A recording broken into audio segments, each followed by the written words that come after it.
그 사람 때문에 힘들다면 먼저 나부터 챙기세요. 안녕하세요, 여러분. 위로 한방 채널입니다. 오늘도 함께 해주셔서 감사드립니다. 혹시 이런 경험 있으신가요? 누군가에게 화가 나서 그 사람 생각을 하루 종일 하게 되는 경험. 내가 왜 이렇게까지 애써야 하나 싶어서 억울한 마음. 착한 사람으로 살려고 노력했는데 어느새 나만 손해보는 것 같은 느낌 말이에요. 오늘 제가 여러분과 함께 그 사람 때문에 힘들다면 먼저 나부터 챙기세요. 라는 주제로 이야기를 해볼까 합니다. 우리가 타인을 미워하고 원망하는데 쏟았던 시간과 에너지를 나 자신을 사랑하고 돌보는 시간으로 전환하는 방법을 이야기합니다. 파트 1. 왜 우리는 남을 미워하게 되는가? 우리가 타인을 미워하게 되는 건 사실은 우리가 가지고 있던 기대가 깨졌기 때문입니다.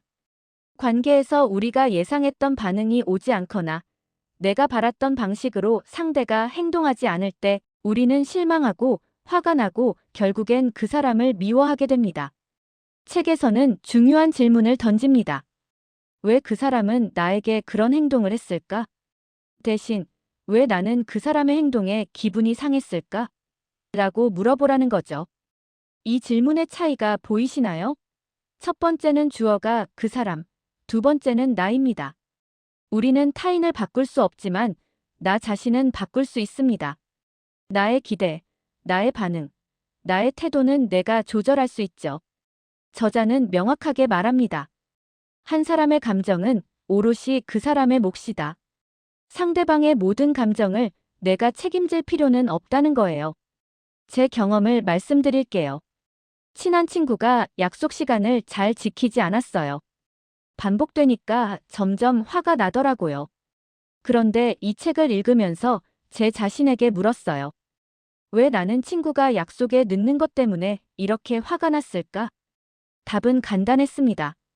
저는 시간 약속을 정말 중요하게 생각하는 사람이었어요. 시간을 지킨다는 건 상대방을 존중한다는 의미라고 생각했죠. 그런데 제 친구는 그런 기준을 갖고 있지 않았던 거예요. 내 기준을 친구에게도 똑같이 적용하고 그 기준을 충족시키지 못하면 화를 냈던 거예요. 그래서 친구에게 솔직하게 말했어요. 나는 시간 약속을 중요하게 생각하는데 내가 자주 늦으면 기다리는 동안 기분이 안 좋아져. 우리 다음부터는 여유 있게 약속을 잡는 게 어떨까? 이렇게 대화를 나누고 나니 관계가 훨씬 편해졌습니다. 무엇보다 중요한 건 제가 더 이상 친구를 미워하지 않게 됐다는 겁니다. 우리가 타인을 미워하게 되는 또 다른 이유는 좋은 사람이 되려고 너무 애쓰기 때문입니다. 모두에게 친절하고 모두를 이해하려고 노력하다 보면 어느새 나는 좋은 사람이 아니라 쉬운 사람이 되어버립니다. 첫 번째 파트 정리. 마이너스 미움은 나의 기대, 기준, 감정이 복잡하게 얽혀서 만들어진 결과. 마이너스 질문의 주어를 나로 바꾸는 것이 변화의 시작. 파트 2. 미움의 에너지를 나에게로 돌리기. 누군가를 미워하고 원망할 때 얼마나 많은 에너지를 쓰나요? 그런데 안타까운 건 그렇게 에너지를 쓴다고 해서 상황이 바뀌지 않는다는 겁니다. 결국 손해보는 건 나 자신입니다. 저자는 명확하게 말합니다. 좋은 사람이 되려다 쉬운 사람이 되지 마라. 좋은 사람과 쉬운 사람의 차이가 뭘까요? 좋은 사람은 타인을 배려하면서도 자기 자신을 지킬 줄 압니다. 경계가 명확하죠. 반면에 쉬운 사람은 타인의 요구에 무조건 응하고 자신의 감정이나 욕구는 뒤로 미룹니다. 예를 들어볼게요. 직장에서 동료가 자기 일을 도와달라고 부탁합니다. 좋은 사람은 지금은 내 일이 많아서 힘들 것 같은데 내일이면 가능할 것 같아. 그때 도와줄게. 하지만 쉬운 사람은 응, 알았어. 도와줄게. 자기 일이 밀려 있어도 일단 도와주고 봅니다. 실천 팁 3가지. 1. 나만의 기준 세우기. 관계에서 어떤 걸 중요하게 생각하시나요? 구체적으로 적어보세요. 나는 약속을 지키는 걸 중요하게 생각한다. 나는 대화할 때 서로의 말을 끊지 않고 경청하는 걸 원한다처럼요. 2. 말로 표현하기. 기준을 세웠으면 상대방에게 말로 전달해야 합니다. 너 때문에 기분 나빠. 대신 내가 약속을 지키지 않으면 나는 무시당하는 기분이 들어서 속상해라고 말하는 거죠. 3. 내 안의 에너지를 재배치하기. 어떻게 하면 저 사람이 바뀔까? 대신 내가 어떤 관계를 원하는가? 를 고민하세요. 직장 동료가 저에게만 유독 간섭을 많이 하셨어요. 처음에는 정말 화가 났죠. 그런데 이 책을 읽고 나서 생각을 바꿨어요. 먼저 나만의 기준을 세웠습니다. 나는 협업할 때 서로 존중하는 태도를 원한다. 그리고 용기를 내서 말씀드렸어요. 제가 일하는 방식에 대해 조언해 주시는 건 감사한데 때로는 제 능력을 의심받는 것 같아서 속상할 때가 있어요. 앞으로는 좀 더 긍정적인 방식으로 피드백을 주시면 제가 더 잘 받아들일 수 있을 것 같습니다. 극적으로 바뀌지는 않았어요. 하지만 중요한 건 제가 바뀌었다는 겁니다. 저는 더 이상 그분의 말 때문에 하루 종일 기분이 나쁘지 않아요. 두 번째 파트 정리. 마이너스 나만의 기준을 세우고 말로 표현하고 내 에너지를 내가 원하는 관계를 만드는 데 쓴다. 마이너스 좋은 사람이 되려다 쉬운 사람이 되지 말자. 파트 3 관계의 종료와 시작. 저자는 말합니다. 오래 만났다고 평생 인연인 것은 아니다. 우리는 종종 관계를 끝까지 유지하려고 노력합니다. 하지만 때로는 관계를 놓아주는 것도 필요하고 거리를 두는 것도 필요하고 완전히 끝내는 것도 필요합니다. 거절은 그저 하나의 의견일 뿐이다. 거절을 너무 무겁게 받아들이지 마세요. 지금은 안 돼. 나는 이게 불편해라는 의사 표현이 왜 나쁜가요? 잘 살아라. 그것이 최고의 복수다. 누군가에게 상처받고 화가 나고 복수하고 싶을 때 우리가 할 수 있는 최고의 복수는 바로 내가 행복하게 사는 겁니다. 실천 방법 2가지. 1.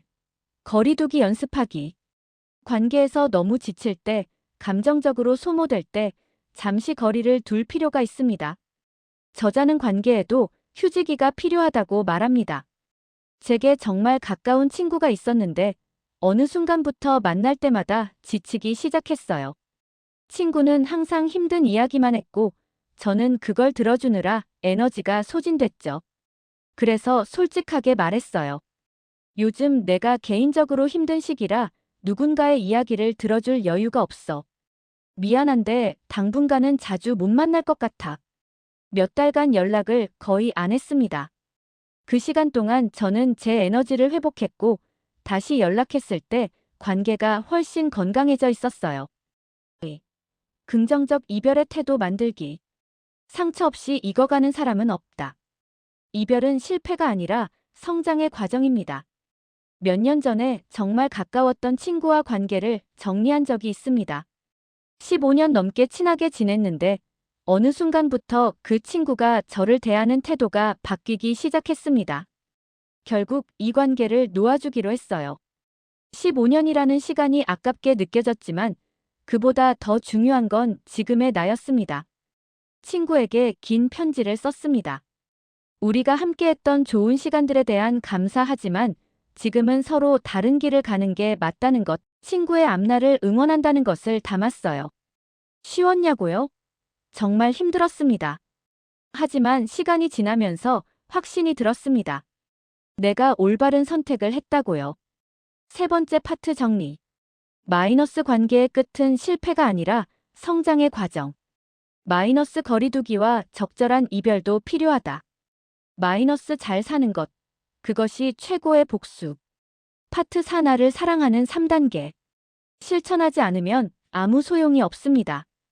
오늘부터 당장 적용할 수 있는 3단계 실천 플랜을 만들어 보겠습니다. 스텝 1. 나만의 관계지도 만들기. 종이 위에 큰 원을 그리고 중심에 나를 적으세요. 그 주변의 관계를 맺고 있는 사람들을 적고 각 관계를 표시하세요. 마이너스 초록색 에너지를 주는 관계. 마이너스 노란색 중립적인 관계. 마이너스 빨간색 에너지를 빼앗는 관계. 빨간색 관계 옆에 적어보세요. 마이너스 이 관계에서 나는 왜 지칠까? 마이너스 이 사람에게 나는 무엇을 기대하고 있었을까? 마이너스 내가 이 관계에서 지키고 싶은 경계는 무엇일까? 스텝 2 나만의 기준 문장 만들기. 나는 를 원한다 형식으로 최소 3개를 만드세요. 예시. 마이너스 나는 서로의 감정을 존중하는 대화를 원한다. 마이너스 나는 내가 힘들 때 힘들다고 말할 수 있는 관계를 원한다. 마이너스 나는 업무와 사생활의 경계가 지켜지는 직장 관계를 원한다. 스텝 3 이번 주에 할 행동 하나 정하기. 이번 주에 딱 하나 관계에서 나를 지키는 행동을 정해보세요. 예시. 마이너스 회의에서 동의하지 않는 의견이 나오면 저는 조금 다른 생각인데요 라고 말해본다. 마이너스 친구가 만나자고 하는데 피곤하면 오늘은 좀 쉬고 싶어서 다음에 만나면 안 될까? 라고 말해본다. 저는 이번 주에 약속을 거절해보기를 목표로 정했어요. 그 주에 친구가 주말에 만나자고 했는데 이번 주는 일이 많아서 주말에 좀 쉬어야 할 것 같아. 다음 주는 어때? 라고 말했어요. 친구는 아무렇지 않게 그래. 다음 주에 보자라고 했어요. 관계가 나빠지지 않았습니다. 그리고 깨달았죠. 거절한다고 해서 관계가 끝나는 게 아니구나. 작게 시작하세요. 이번 주에 딱 하나, 다음 주에 또 하나. 이렇게 하나씩 쌓여가면 어느새 여러분은 나를 사랑하고 지키는 사람이 되어 있을 겁니다. 정리해 볼게요. 1. 타인을 미워하게 되는 건 나의 기대, 기준, 감정이 만들어낸 것. 2. 나만의 기준을 세우고 말로 표현하고 좋은 사람이 되려다 쉬운 사람이 되지 말자. 3. 관계의 끝은 실패가 아니다. 거리두기와 이별도 필요하다. 4. 실천이 중요하다. 작은 변화가 모여서 큰 변화를 만든다. 가장 중요한 깨달음은 이거였어요. 내가 괜찮아야 좋은 관계가 온다. 우리는 종종 좋은 관계가 생기면 내가 괜찮아질 거라고 생각합니다. 하지만 순서가 반대예요. 내가 먼저 괜찮아야 해요. 내가 나를 사랑하고 내 기준을 지키고 내 경계를 세울 줄 알아야 좋은 관계가 찾아옵니다. 지금 이 순간 여러분은 스스로에게 얼마나 친절한가요? 다른 사람에게는 친절하면서 정작 자신에게는 가혹하지 않나요? 이제 그만하세요. 이제는 나에게 친절할 시간입니다. 타인을 미워하고 원망하는 데 쏟았던 그 시간들, 이제는 나를 사랑하는 데 쓰세요. 당신은 좋은 사람입니다. 하지만 쉬운 사람이 될 필요는 없어요. 당신은 사랑받을 자격이 있습니다. 하지만 나를 존중하지 않는 사람까지 사랑할 필요는 없어요. 관계는 중요하다. 하지만 나는 더 중요하다. 타인을 사랑하는 것도 중요하다. 하지만 나를 사랑하는 게 먼저다. 비행기 안내 방송처럼 산소 마스크가 내려오면 자신이 먼저 착용한 후 다른 사람을 도와주세요. 내가 먼저 살아야 다른 사람도 도울 수 있으니까요. 완벽하게 하려고 하지 마세요. 중요한 건 방향입니다. 완벽한 결과가 아니라 나아지려는 노력. 실수해도 괜찮아요. 다시 시작하면 됩니다. 댓글로 여러분의 이야기를 나눠주세요. 여러분이 만든 기준 문장, 이번 주에 실천할 행동, 무엇이든 좋습니다. 오늘 밤 잠들기 전에 이렇게 생각해 보세요. 그 사람 때문에 힘들다면 먼저 나부터 챙기세요. 이 한 문장이 여러분의 삶을 바꿀 수 있습니다. 오늘부터, 지금 이 순간부터 나를 사랑하는 선택을 하는 거예요. 상처 없이 익어가는 사람은 없습니다. 우리 모두는 관계에서 상처받고 그 상처를 통해 성장합니다. 그 사람 때문에 힘들다면 먼저 나부터 챙기세요. 이 문장을 여러분의 마음속에 새겨주세요. 그리고 선택하세요. 나를 사랑하는 시간을 선택하세요. 그게 정답이에요. 오늘 하루도, 내일도, 그 다음 날도 여러분 자신에게 친절한 사람이 되세요. 나를 사랑하는 사람이 되세요. 그리고 잘 사세요. 그게 최고의 복수니까요. 다음 영상에서 또 만나요. 감사합니다.